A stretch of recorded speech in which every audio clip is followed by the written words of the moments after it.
Okay, I'm good. Let's go. All right, we're going to move into the next topic here. And today's Tuesday, which is patch day. It's reset day. And for World of Warcraft, it's a big day because that means today is Mythic Week. We're kicking off Mythic Pluses. We're kicking off Mythic Raid. And the Race to World First is officially gearing up into high speeds. We were talking about this last week, Friday, if you're here for us. And more or less, we saw the preparations, we saw the teams, we saw the breakdown, but the race doesn't officially start today, but we get into the actual meat and potatoes, I've been saying that a lot. We've been getting into the actual competition here. We've had all the preparations, all the multi-raids, all the splits for gearing, all the gold being spent to just get you the placements into the situation and just moving you into position to attack. And today the attack starts. NA reset started today. EU is happening tomorrow. And we get to see these guilds start kicking off. Nick, have you gotten a chance to watch anything over the past weekend as I prep us into the next part of this? But I already said I stand Max, okay? I stand Max, okay? Liquid Max, let's go.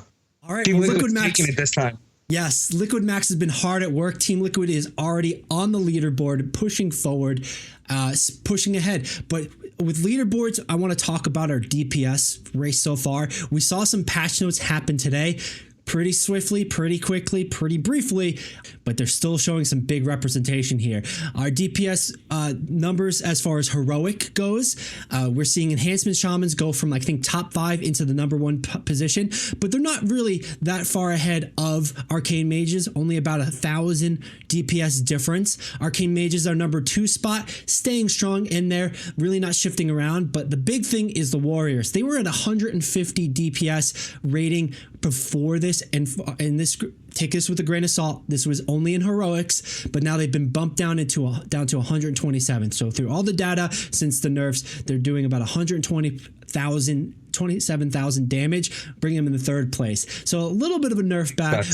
Not the worst, but like they're still there, but not necessarily bad. Hey, Billy here. Wanted to take a quick minute to let you know a few different things. If you enjoyed the video so far, please consider liking and subscribing. It really helps us out and it tells the algorithm to share it with more people. You can find the Esports Meta live every week on Twitch and YouTube. It's where we film the podcast or hang out, play games, and chat. If social media is more your vibe, check us out on Instagram, TikTok, Threads, or Twitter if you use Threads. Does anybody use Threads? This is a video game community that's excited to talk about esports, so jump into the conversation. Of course, you can find more videos like this here on YouTube. Just hit that subscribe button right there or there. Thanks for watching, and let's get back to the show.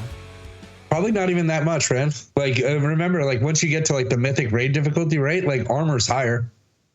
Like, white damage is lower, like yellow damage gets lower, like, and they're all physical damage based. So like, you know, they take a nerf just going into the next tier, just in general. This is why I said like not to nerf them and be like a little bit careful.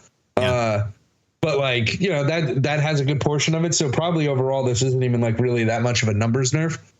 We could probably wait another week and then check like heroic and see like where they are in the heroic compared to 2 weeks ago. But yeah.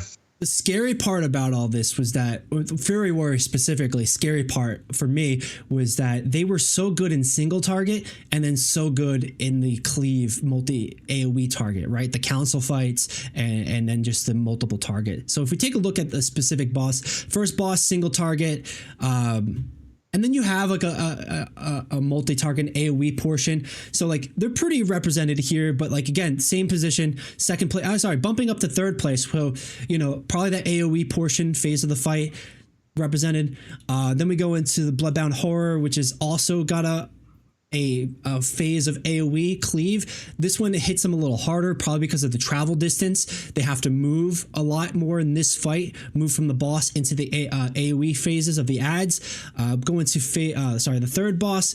This is one where it is purely single target, and then this is one we see it drop fairly significantly. I can't seem to find them real quick. Beastmaster Hunter is on top. We saw that last week when we were reviewing the number. Subtly Rogue is still there. Arcane Mage, which is a little bit scary, but makes sense. They're in number 3. They're not really moving. Enhancement Shaman, number 4. And then Frost Death Knight bumps up because things bump down. Fury Warrior dropping all the way down into the middle of the pack here. I'm not sure if you can see it. Let me try to highlight there. Yeah, right in the middle of the pack. So it seems to be more of a bigger hit to the single target portion of it, which I know we were talking about being careful around, but that seems more a lot in line with what their specialty is, right? They're good at AoE, but not as great in this single target until the execute phase.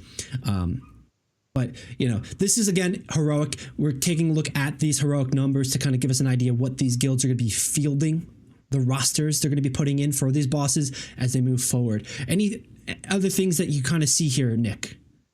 No, they didn't do it like, you know, it's the thing that I said before, like they're pretty cyclical with their patches for their expansions. Like fire mages, like they just don't move, right? Like the people on the bottom, like just don't move. And it's like a scale. It's probably like it's usually due to like a scaling issue with World of Warcraft. That's fair. That's fair. And like they did buff fire mages, they did buff balance druids, which were on the bottom two here. Let's take a look back at that like single target / AoE, and it's still the same sort of mix up here. Feral druids are at the bottom here. Kind of like. I'm a little upset to see that, but, you know, understandable. I think when I'm looking at this graph, the thing for me, and is kind of representing the others, there's just big jumps from like each section here. So you have a Havoc Demon Hunter in the in this first boss fight where it is a single target and then an AoE phase, a cleave phase. But these guys are just so far ahead, 1.2 million. And then it's 1.1 million. So you're talking about like 100,000 damage difference for the top tier in this boss to the next tier. And then another jump that's pretty like significant. It's insignificant enough to where it's shown on the graph. This is only about 50,000 jump. And then from this one, it's just like a huge fall off. And we take a look at the single target one. I really saw this here where you've got 1.2 million on the enhanced shaman in fourth place. And then it's 1.18 on the Frost DK. So you have about 400,000 difference there. But these are significant like drops. It's not as smooth as maybe Blizzard would want. And maybe that is a gearing issue that we'd see later in the expansion. Yeah, no, I definitely agree. I say it all the time. Like, you know, the gear gets so much better. The substats is really like what really start like getting crazy, right? And these like in the tiers and stuff like that. So it makes sense that like classes that require more crit, more, you know, more the other substats and stuff like that are going to have to wait more before they actually like do the actual DPS that the other classes are doing right now. Right. And like that's the nature of a game like this. And it's not necessarily a bad thing, but it does impact what to expect in the race to world first, what these guilds are going to want to field, what they're going to want to do. I know one of the memes was like field like 18 augmentation evokers and then like maybe 2 warriors, fury warriors was the joke. So like you just super pump these 2 good dudes and have a tank just hold as much aggro as possible. But, you know, I don't think we're going to be seeing something like that. That was just the meme sort of strategy.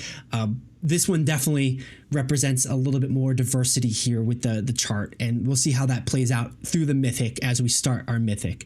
But Nick, if you're ready, let's take a look at the actual numbers because NA has already gotten their reset. They're already playing the game. They've already downed some bosses. Are you ready to check out, see who's already on the leaderboard?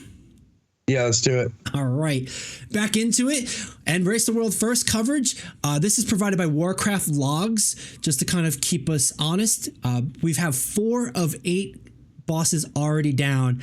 And Team Liquid Max, your man, leading the way for Team Liquid. They're already finished boss 4. And to take a look at the specific headlines updates, Team Liquid has downed the 4th boss, Rashanan, after 1 pull. So Mythic is so far not proving to be crazy difficult, but we are seeing a guild Mesmerize defeating is that the Olgrax is the first boss? Yeah, they're taking second place on that. No, third place on the first boss. Third place on the first boss with 8 pulls. So kind of a big jump, but it might also be just exposure as far as the players are able to take on it. We've got 3 guilds in NA already on the leaderboard. making these pulls, and Liquid seems to be doing it in one pull. Melee Mechanics downing the first boss in one pull. Melee Mechanics taking 3 pulls for the second boss. This might shape up to be a little bit of an easy front half and then a rough back half. It usually is. Liquid kind of burst out the gate, right? Like they usually get pretty far in there, and then they get stuck on one thing. But it looks like I definitely was wrong. I thought the Bloodbound horror would be actually like tougher in Mythic, and honestly, I think that they didn't tune Mythic enough. If Liquid's going in there with like one pull, like, oh yeah, we've seen this in baby form. Let's do this. Like it doesn't seem right. But hey, just maybe in that way too, there's no more mechanics for it. They may have added something, but it wasn't the giant hurdle it was expected to be. You might have seen the most difficult parts in Heroic. I know that specific boss was the LFR killer. Doing that the first week, it was really difficult to have an LFR group understand that they had to run out of the bad, which it's LFR. You're not going to see a lot of big brains there, especially in the beginning. They're going to be slow to realize what you have to do. They're going to be slow to just kind of learn the fights, and they're not trying to be super intense world first raiders. So that's why they're there. But, maybe we saw all the mechanics that we were going to see for that second boss already by the time they got to Heroic. So the Mythic edition isn't really doing a ton. This could also be a pull or a rep difference. Maybe that second boss, Liquid, hit because of all the splits, were able to get a lot of practice in and scrimmage time basically running this boss, so that Mythic was a joke. They just kind of understood it, clicked, whereas Melee Mechanics took a little bit with 3 pulls, had to adjust to the new mechanic to figure it out, kind of thing. Yeah, I mean, you never know when it comes to these world first teams, right? Like they could have so many different people waiting on the side, or they might have actually just over geared. They might have gotten to the point where they're actually over geared for the first 3, as far as going from Heroic to Mythic. So yeah, I don't know. I'm going to switch up the screen a little bit just to adjust, because we have a bit of a breakdown thanks to the Warcraft logs site here. We can see exactly where Team Liquid is right now. If you're not watching them live, which you may or may not be able to, I don't know if they're streaming it right now because they might want to keep things closed door. That's also a fun thing about this event, is that there's a lot of stringency about information. EU doesn't get to start this until tomorrow, which is a disadvantage as far as time goes. But what they can do is they can learn by watching the NA guilds and maybe even play on NA servers briefly to see and get some reps in what's going on. So they do lose out on time, but the argument possibly is that for what they lose in time, they might be able to just make up in knowledge and expectation, because sometimes these bosses are bugged and the mechanics are new, and it takes a lot for them to figure it out. But either way, it's been a controversy and a complaint about the Race to World First, and it does create these tendencies for, espionage, even figure out what are they doing. So Team Liquid might actually be not streaming this to kind of keep this under wraps. Either way, they're streaming right now. They are streaming. Yeah, they're raw dog, and they do not care, I guess. All right. Which might go to show how much of a joke they think this first part of the raid is. They might not think it's that difficult. They might just go until the wheels fall off and then try new strats. I have seen how they've turned off their stream before, which is, again, that espionage aspect, that information. They want to keep it secret from their competitors. Who's a threat? But currently they're on Brood Twister. Wow, Brood Twister, Ovanax, which I remember being quite difficult in Heroic. This is the fight where you get a debuff on you, it explodes, and you need to explode the eggs to do it properly, and you have to control the amount of ads that come through, and that can quickly get out of hand here. They seem to be at 87% as their best pull. This might be the first bottleneck and choke with one pull so far on it. They might be, trying to figure things out. Nick, are you seeing anything here so far with these bosses? We want to kind of check out the other bosses too. No, I'm waiting to see like the second half. Like with them blasting through the first half, like it's not really worth the mention for the most part. Is the way that I feel about it. True. Another point I want to make is reading in between the lines here.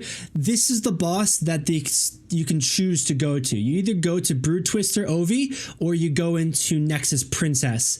Nexus Princess mechanics I felt in Heroic were crazy. So in Mythic, I'm sure that would be the one. That was my bet. That was going to be the bottleneck. They chose to go here first, which might mean they feel like they can down it easier, quicker. Maybe maybe they feel the other one was. I haven't tuned into the stream, so I don't know. If you know, let us know. Hit us up on our social medias, or quick call to action. Follow, subscribe, all the good stuff. It helps us out. Let us know. Be a part of this conversation because we're video gamers just like you, and we love this stuff just as much as you do. But this could be a tell that they thought the other boss was harder. This is where you can choose one or the other. It's not sequential anymore. It's tough. I haven't watched. I don't know what the thought process is. I don't know if they've shared that with them. But right now, they've only done one poll on Brood Twister, and they've gotten down to. They've got 38%. Sorry, 13%. They've gotten them up to 80 to 87% down. Moving into only one poll. What's up? Only one poll though. Only one poll. It's they basically probably just said, all right, let's take a break for a little bit. Go do the seldom runs. Like get people to do the heroic runs with them so they can get gear. They're probably gearing up still. Doing some splits. Maybe they thought this was the DPS check. Perhaps, let us know if you're watching live. We haven't gotten a chance to take a look at their stream and see what their thought process is. And Echo and Method haven't even touched this stuff yet. Waiting for the reset. Then we're going to quick look at the comp. We've got melee mechanics in number 2. And then the early shift number 4. Mesmerize number 3. And Reverb, number 5. Those 3 have just downed the first boss. 4 pulls, 8 pulls, 3 pulls. So taking a little bit longer on their reps. Maybe they have less experience, less exposure. Maybe it's a little bit of nerves now that you're finally in it to win it.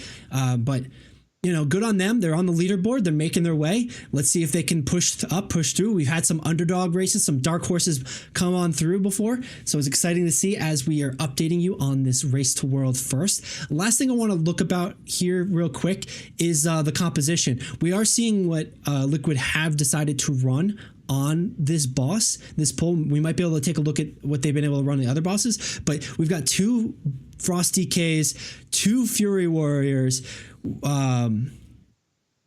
What's that? Oh, that's 3 Evokers.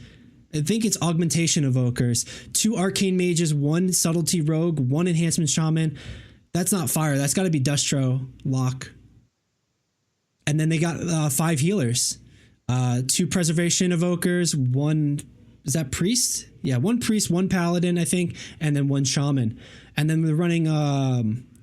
I think that's Monk. I can't see the icon too well on my screen, but it's definitely Feral, Guardian, Bear. But it might be Guardian, Druid, and Monk as the tanks here. Maybe. I mean, these team comps are like the most, probably the most important part of it, right? Like either you get through something easy because you're cheesing it with like your actual team comp and everything like that, or not. But I mean, like we can definitely see the similarities like already, right? Yeah. Like obviously the arcane mages are definitely getting picked.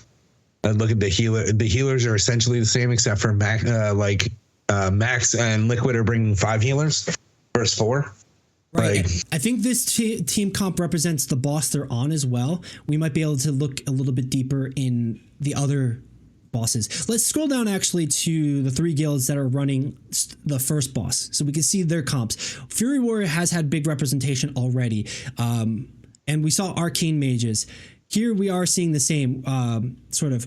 This one, sorry, Early Shift only ran 4 healers and Mesmerize did it with 5. So 1 extra DPS. They were able to do in 4 pulls. Kind of an interesting difference, but they didn't have 2 Fury Warriors, whereas the other guilds seem to be doing that. This one was running Unholy DKs. The comp matters so much, and maybe it's about luck where they got a bit more eye level from the splits, from the heroic raids, etc. on certain tunes over others. But then maybe it's also about, this boss is range friendly, this boss is melee friendly, this is AoE cleave, this is single target. you know, it's kind of similar comps overall. 2 Ret Pallies, 2 Frost DKs, 2 Unholy DKs. It might have been that might have been Evoker. What is it? Not Augmentation, but the other Devastation Evoker, actually. And then these seem to be Augmentation, one or the other. Interesting combinations, because we're even seeing a Fire Mage and a Frost Mage here for Reverb, and Fire Mage. Whoa. Yeah, it's pretty crazy. They're like, yeah, I brought my friend. He pumps. He pumps, bro. Like, I promise. He's juicing, bro. He's juicing. Absolutely juicing. That's hilarious. Yeah, he's probably doing well, but there's probably maybe there's a reason I'm not playing mage like in this expansion. So like maybe there's a talent that procs, or something along those lines that gives them something that just helps with the team layout, because they do have such a different team comp, it looks like, you know, compared to everybody else. But, you know, they have an Ellie Shaman, so, you know, yeah. Who knows? They're also, what is it, running a balanced druid. So like they're definitely pulling on the bottom of the leaderboard, or at least the tier rank is for heroic. Maybe they see something, but this is a boss that has a distinct single target phase and then a very distinct AoE target phase. And maybe, you know, Starfall is just a mindless no-brainer. Maybe the 2 mages, because that's one thing we are seeing. They're running 2 mages up here on Mesmerize. They're 2 arcane mages. Only 1 mage here in the early shift, but they did run an extra DPS overall. And then they have 2 mages down here and a balanced druid. So it might be like an AoE thing, a decision here, and it's only the first boss, but it's still going to indicate how things are going and generally what the race is going to look like. These competitions and these compositions determine so much in this race. Team Liquid, Method, and Echo make it look so easy when they're able to do this so seamlessly. They are able to prepare with so much gear and so much splits and so many runs and so much help that might make the difference overall. It might be like F1 where the top spending teams do the best, but either way, exciting race so far, kicking off. It'll be really interesting tomorrow, see how many more bosses can be beat, see how EU looks at. NA is already in the lead with 4 bosses, if they can catch up. Nick, any final thoughts as we take a look at the updates and the news for the final time? I mean, this is gonna be like one of the funnier ones, right? Like this, I love this for like the first day, because you know, NA goes to sleep and like EU wakes up, like, and then it just starts going ham. So like it's pretty interesting, and I do think that we'll see them like pretty much neck and neck tomorrow, if not seeing Echo actually up a boss or 2 by the time that like they go to sleep, to be honest. Right, that sleep cycle puts them on cooldown, so you know you're a little scared waking up, making sure you're not down by 2 bosses or something. Yeah, they're definitely checking the news, like checking their feed like immediately when they wake up. Otherwise, like they're probably just stressed if they don't. Right, if they're even sleeping, man. The excitement of the day, let alone the stress of then, oh man, we got to make it the next one. Yeah, I can definitely see not sleeping. It is part of the fun with this event, and good luck to all the teams and coverage. Real quick, if you do want to watch any of this, you can check out these guilds. This is the Wowhead article giving a little bit more information. North American teams that are competing, and on the official big scale, there are a lot more that are definitely making their names, pushing out. We saw the top 5 already, a couple new names, but we've got North American guilds, Team Liquid, Instant Dollars, and honestly, European guilds, Echo, Method, and Fat Shark, yes. Asian guilds, Z-Box.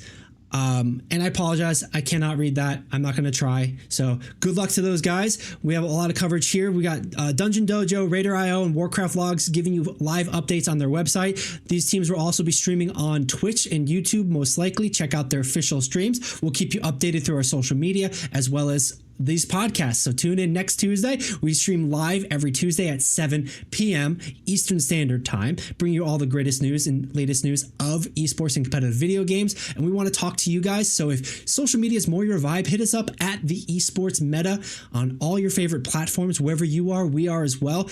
And we'll keep you updated. All right.